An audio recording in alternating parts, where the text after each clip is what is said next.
watching him in the mornings, you're just wasting your morning. That's all I got to say. Just a waste of just time. wasting your time, wasting your life. San Francisco 49ers super fan. That's what I've been told. Yeah. Mr. Brian Snow, the snowman. What is going on, brother? How's it going, gents? And you got it right. I've been a 49ers super fan since Joe Montana hit Dwight Clark in the back of the end zone in 1982. I've been hooked since. Since they started winning. Okay. I watched that whole I watched that whole year, and actually it was my dad who got me like really hooked on the history, Montana getting drafted and him coming out of Notre Dame, and he pointed me to the chicken soup game, which really started the legend of Montana. So yeah, I owe my dad for that. There you go. So let's get into it. We got the 49ers, your 49ers versus my Lions. As soon as this like 2 weeks ago, we were talking about this. We're like, hey, this happens. We got to get Snowman on here. Mm-hmm. We got to talk about this. What are your initial thoughts on this game, man?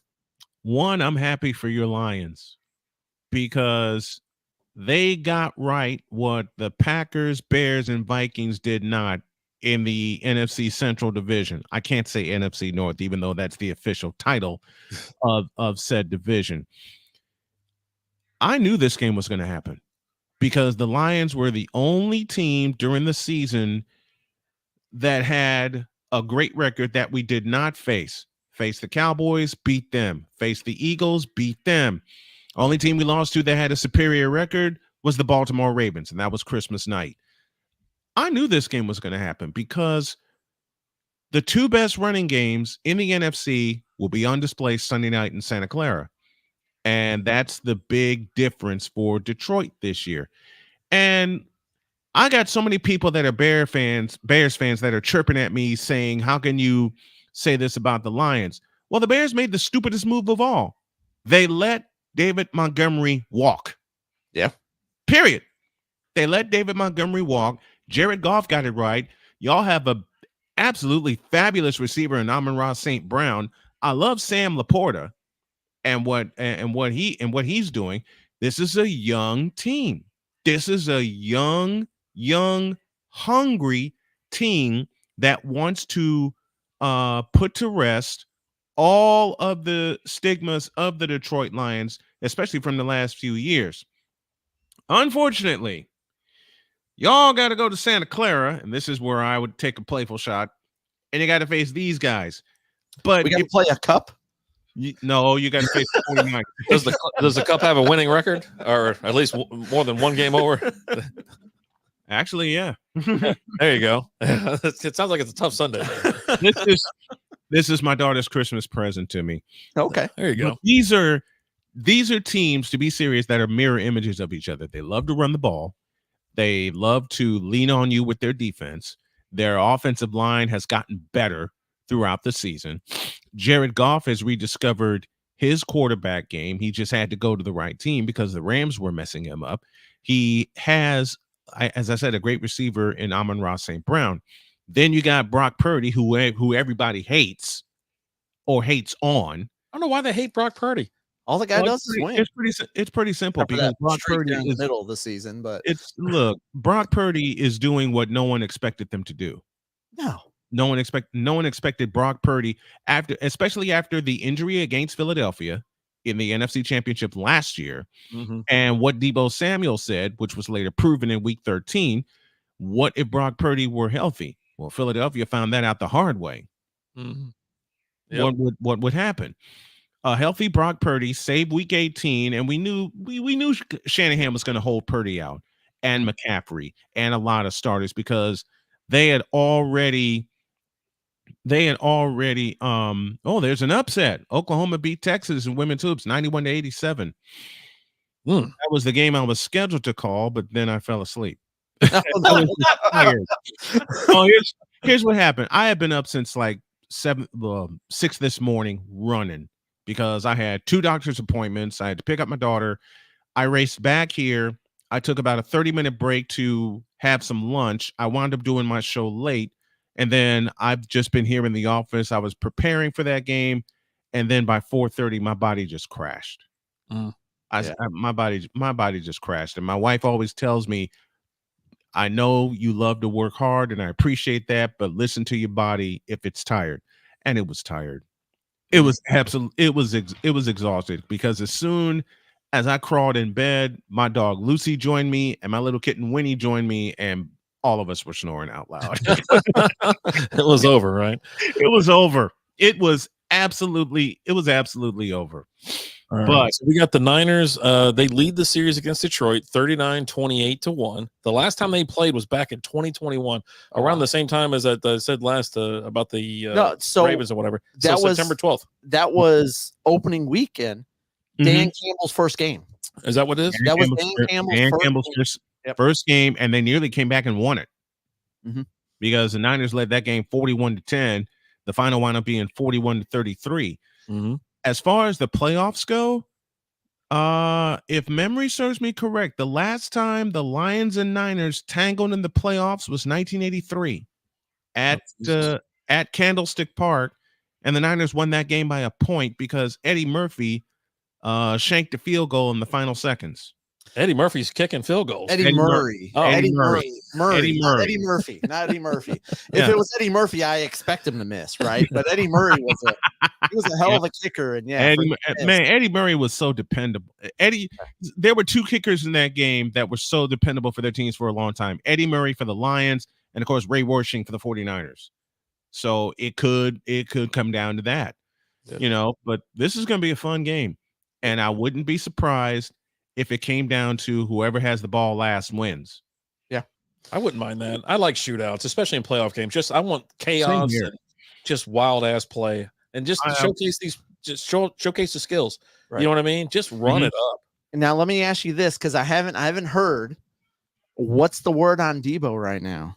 Debo does not have a fracture. There is still no decision as of right now. He's a game time decision, but from what I'm told, all signs point to him taking the field on Sunday. Because I'll tell you this, you guys are a different team with and without him. Oh, of course. Oh, very different. Very different.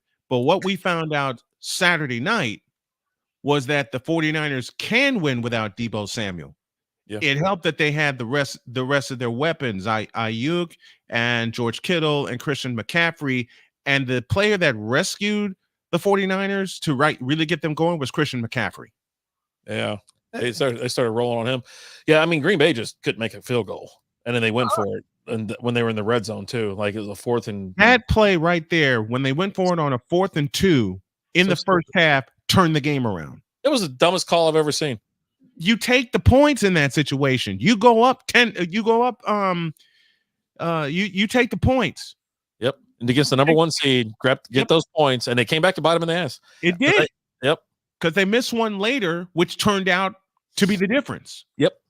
It turned out to be the difference. Coaching, man. Coaching and bad kickers. Got to get yourself a good kicker. I'll tell you that. Good kicker. Always a good kicker. All right. So let's talk about the Lions a little bit. This team is just there. I think like you were saying, you've got two teams that are almost kind of like a mirror image. Yep. We're going to beat the living crap out of you. We're going to play hard. We're going to pound it. We're going to that run game, and we're going to have Montgomery beat you up in the run game. And the next thing you know, you're trying to chase down Jahmyr Gibbs. Here's the one thing that I don't think a lot of people see and notice, because I don't think there's a lot of people out there watching. I've watched every Lions game this season. Right? Yeah. I've seen them all. And a player that I think is catching a lot of flack for not being more productive, I don't think people see the other stuff he's doing, is Jameson Williams. And the big thing that I see with him is every time you have one of those big runs that they break loose, he's that lead blocker. He's out there breaking those runs over, those plays open, knocking the guys out of the way. His contribution to the run game has been huge. Yeah. It's been really big. Jameson Williams for you guys equals John Feliciano for us, because Feliciano came in with the 49ers line when we had a major injury after the Cleveland game. and he was huge, especially Feliciano's block that sprung McCaffrey free for both of his touchdown runs. Yeah. And so I think, again, I think we're going to have a hard fought game. Oh, yeah. I see either team winning this. I feel like I don't want to say it. I have not allowed myself to get excited at all this season. Like literally like at all, because it's, and I think Aiden Hutchinson really brought it home this last week after the game. I've done it year after year after year. Like last year, the way we finished the season. Like had we gotten into the playoffs, nobody would have wanted to play us in the playoffs last year. Because we were playing amazing football. I said it when we made the trade for Goff and traded Stafford away. I thought that was going to be a great move for Goff, because when Goff was at his best with the Rams was when they had Gurley and they had that run game. Exactly. And he was coming to a team that was really great offensive line, really great run team. So I thought that was really going to revive his career. Plus, he's got a team that believes in him. You know? And that's the biggest thing. And that's a huge thing. When the Rams drafted him, they believed in him for all of 2 years. Yeah. And that includes they made a pass at McVay's wife, right? That's the rumor is he lost McVay because he made a comment about his wife being hot or something like that in the locker room, and it got back to him. And that kind of soured their relationship. Was the rumor. That's a top search for McVay here. Yeah. She's all right. Veronica Coleman. But I think it's going to be a hard fought game. I like the signing because we're down to just Sam Laporta at tight end. So they go out and they sign Zach Ertz. Zach Ertz is huge. Because Brock Wright, while you don't get a lot out of him in the pass game, although he had that big reception this last week, it's his run blocking, right? Yeah. And that's what Zach Ertz is great at. He's great at with the run block. So I think that's really going to help. Plus, you're just bringing in another veteran presence into there. Right, a guy who's won a Super Bowl, and with a young team like the Lions, that veteran presence is needed in the biggest of stages. This is the Lions' first NFC Championship game, their second all time, but their first since 1991, when they had to play the Washington Redskins. I got chirped at this week by some people who said to me that I don't know my football history, that I let my fandom dictate what I say on my show. Well, my wife heard about it and turned me loose. My wife heard about this fan, and she looked at me. As much as Jody teases me about the main team in the house being the Colts, because she's a Colts fan, she looked at me with this wicked look in her eyes, and she said, "Go get him." I said, "What?" And she said, "I read the comment. Sick him." Yeah, he hasn't said a word back to me since nothing since then. Yeah, not since Monday, because what the comment said was, I allowed my fandom to dictate my facts.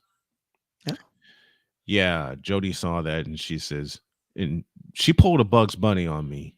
She didn't do the voice, but she looked at me and she knows me. And she says, "He don't know you very well." And I'm sitting there cracking up. And that's when she told me, "Go get him." Oh, jeez. Yeah. Never heard back from him, but this is going to be a fun game. It's going to be a fun game. And here's the thing that I like is I don't think this moment is too big for this Lions team. No. With the way that Dan Campbell and that coaching staff has prepared them.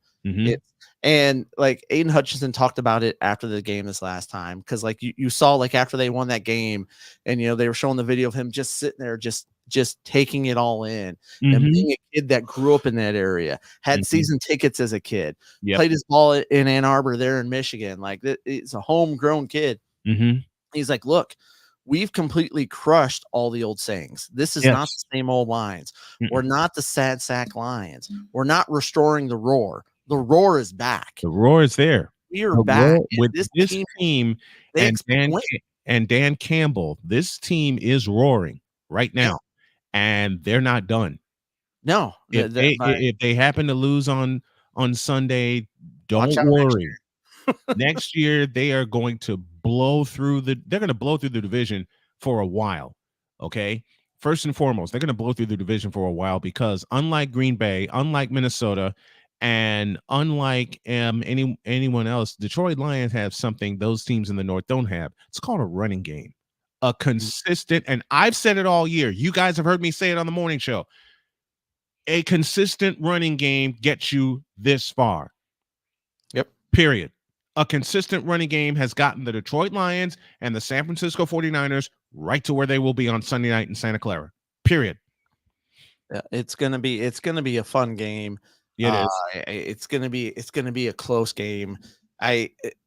While part of me, I don't want Deebo Samuel on the field at all. Part of me hopes he's not, right? The Lions fan in me doesn't want him on that field because I think that makes that game a lot.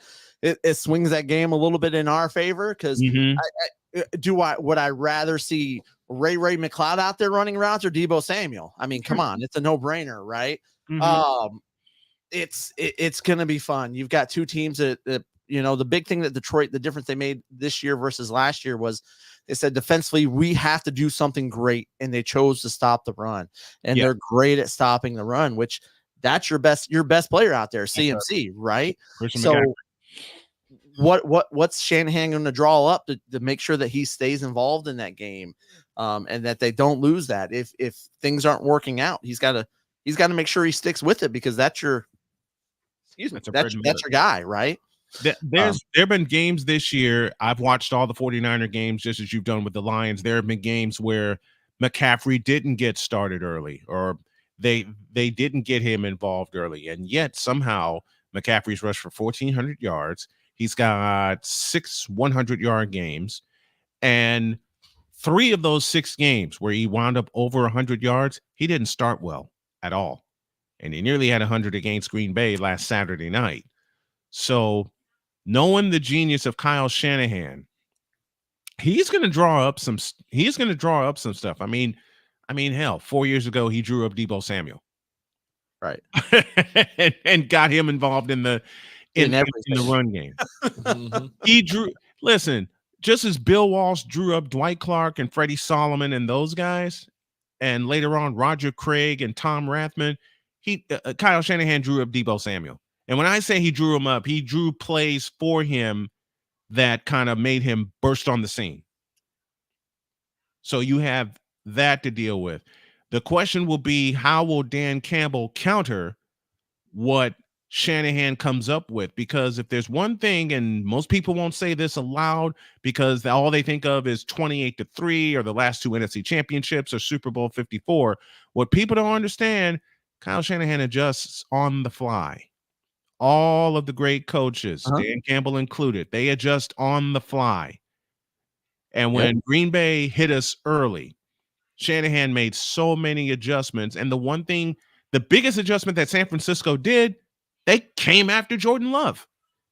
They're like, oh, we're not going to let you stand in a clean pocket. See what happens when you have Nick Bosa in your face, Eric Armstead in your face, Javon Kinlaw. And let's throw some love for Javon Kinlaw, who stepped in for Eric Armstead when Armstead missed 5 games. Huge. Former first-round pick out of South Carolina. Huge for them. Okay? Who's going to make the first adjustment and who's going to make the final adjustment? Those are the 2 big adjustments that you have to look for in the game. The matchup I'm actually looking forward to most of this game is going to be Penei Sewell versus Nick Bosa. Nick Bosa. Mm-hmm. Because those 2 guys are going to go to war. Oh my gosh. I mean, and I love Penei Sewell. I love Penei Sewell.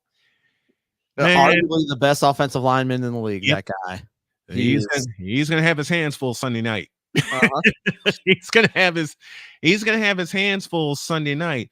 The other thing is, I talked about adjustments with Kyle Shanahan. Bosa's going to be all over the place. Mm-hmm. Bosa's going to be all over the place. You know what? Bosa might be on the other side of the line, but next thing you know, you're pulling Penei Sewell over, right? Yes. He's going to be. He might not be lined up in front of him, but he'll find a way to get in front of him. But a couple of counter gaps later, there's a 15-yard gain for David Montgomery when you pull Penei Sewell, just like the Hogs used to do back in the day with John Riggins. You know, the old counter gap's going to come into play for both teams. The matchup I am looking forward to is the offensive line of San Francisco versus the defensive line of Detroit. Who's going to come out fast? Because in championship games, and I know y'all have watched a lot of them, whichever line comes out fast and establishes dominance first will win the game. The game is going to be won this weekend in the trenches. Yep. It's going to be a blast. I'm looking forward to the game. I can't wait. Again, like I haven't really allowed myself to get too excited. I almost got a little emotional after the win against the Rams because there was just so much involved in that. Yep. This last week against the Bucks, I was just kind of like even keel, like the game was over and the family wasn't at the house and they showed up after the game. They're like, so did the Lions win? I'm like, yeah. Like, really? I'm like, yeah, we won. Well, with the Niners playing late Saturday night, my wife came in and she says, "Are you doing the Niners game?" Yes. So she hung around with me behind the scenes. She hung around for like the first quarter, and then I went to a break and she came in and she says, "Baby, I got to crash. I'm tired." And I said, "I will do my best not to wake y'all up," her and my daughter. And she says, "All right." She fell asleep. When McCaffrey ran it in with a minute left, I thought I was going to blow the roof off the joint. And the bad part is I got louder when Dre Greenlaw made the final interception, and I'm screaming at the top of my lungs, "He's got to go down. He's got to go down." Oh, he's running. I'm like, what is he doing? Exactly. And I'm looking and I'm going, man, the girls in my house are going to kill me. I'm waking them up. I'm waking them up. I went in the bedroom and Jody is zonked out. I said, "Okay, I can sneak it. I can sneak in."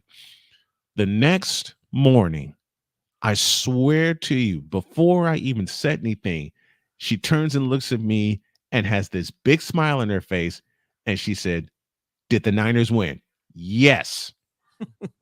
And she says, "What was the final score?" And I told her the final score, and I told her what happened, and I also apologized. And she looked at me weird, and she says, "Why are you apologizing?" I said, "Because I swore I thought I woke you up." Yeah, for me, I sit down, I go in my office, and I watch the games kind of away from everybody in the house. Yes. I'm very emotional as I'm watching the game and getting into it. But I tell you, if we win this game and we go to the Super Bowl, there will be a sports cry. Like it's gonna happen. I'm gonna feel the same. I'm gonna feel the same way. I'm gonna feel the same way. I cried every time the Niners won the NFC Championship. Every time. Beginning with the first one in 81 and then 84, 88, 89, and then 94 when we beat the Cowboys 38-28 in the NFC Championship. And I was around a bunch of people. I was surrounded by Cowboy fans. Surrounded. They're everywhere. I was like one of like cockroaches. 2 or 3 49er fans in the crowd, and we were in a big place. I was down in North Carolina. We were in a big place. Cowboy country, huh? They said, "Oh yeah, it was cowboy country, big time." And they said, "Well, how confident do you feel about your 49ers?" And this was 94. And I said, "Pretty damn confident." Third time, and all I said was third time's the charm. And then Eric Davis's interception set everybody off. And you want to talk about a place going pin drop silent? Eric Davis solved that puzzle. Is when he picked off Aikman and raced back for the touchdown, every Cowboy fan in the joint went, "Oh boy." But man. Yeah. I already said Saturday night during my live stream, if the Niners win the NFC Championship after 2 near misses, I will openly weep in happiness. Yeah, it's so I got nothing but love for the Lions. I'd love to see the Lions do it. Okay, let me be as long as it ain't Jordan Love and the Packers, I'm cool. All right. The Eagles have been shut up. The Cowboys have been kicked out. It's the Lions and the 49ers for the NFC title. If the Niners win, I'm going to weep in happiness. I hear you, brother. All right. So how you feel, man? Let's hear it. let's get your final score prediction. What do you got, Snowman? What's your official prediction for this game? 31-27 San Francisco. I like some high scoring action. Listen, so we're going over then, right? Wait a minute. My original, because of these two high scoring offenses, and what people don't realize, these are the number 3 and number 5 scoring offenses in the league coming into Sunday night. My original thought was like 42-38. That's a lot. That's a lot of hoops. I know the over is going to take a hit. Okay. The over in this game is going to take a hit. What's the over sitting at right now? 51. 51. 51. Okay. Right. Yeah, 51. Right. Yeah, but it's I don't know that I see the score going that high, honestly. Yeah. I think you're good. I think it's going to be, like I said, these two teams are going to beat the living crap out of each other, and it's a good thing there's a week off in between. Oh my God. Because whoever wins it is going to need it. Whoever wins it is just going to sit in an ice bath for 7 days. That's what I'm saying. The Before they fly to Vegas. Yeah, it's not the league is soft. It's just, I mean, the So stats out soft. there, like teams are like 1 in. Well, teams that are a rarity, like Detroit, like San Francisco, who love to pound the ball and run the ball. Baltimore Ravens also, who have the best rushing offense in the league. They're just going to sit in an ice bath for a week because they have to get ready, fly to Vegas, and then do it again. Yep. They're gonna have to do it. They're gonna have to do it again. Yeah, it's gonna be a fun game. I love that it's the night game. Me too. Close everything out. It's gonna be fun. We're doing our official scores and everything for a little Patreon, but I will tell you this. I think it will be a lower scoring game with the Lions winning, and it's gonna be a 1 possession game. It is. Right? It's a 1 possession game, whether it's somewhere between a field goal or a touchdown to win it there at the end. It's going to be fun. I'm looking forward to it. I wouldn't be surprised if it goes an extra period. Buddy. I would not be surprised if these two teams beat the hell out of each other for 60 minutes and it's still not settled. That's just how good these two teams are. That's just how good these two teams are. Everyone was expecting Philadelphia to get back to the NFC Championship. Not many people, and let's be totally honest, not many people expected San Francisco to get back because the unproven commodity, which has totally been proven, was Brock Purdy. I mean, I honestly thought Brock Purdy proved himself last year, right? All that guy did was come in and win every game. Mm-hmm. All right. And all he did this year was throw for 4,000, was throw for the most yards in a season in 49er history. I mean, let's be honest. Most of that's yards after the catch. I mean, Debo Samuel and Brandon Ayuk did most of that work. It's a bunch of passes that go for 30, 40 yards. I've never seen 5-yard dump-offs add up to 4,000 yards so fast in my life.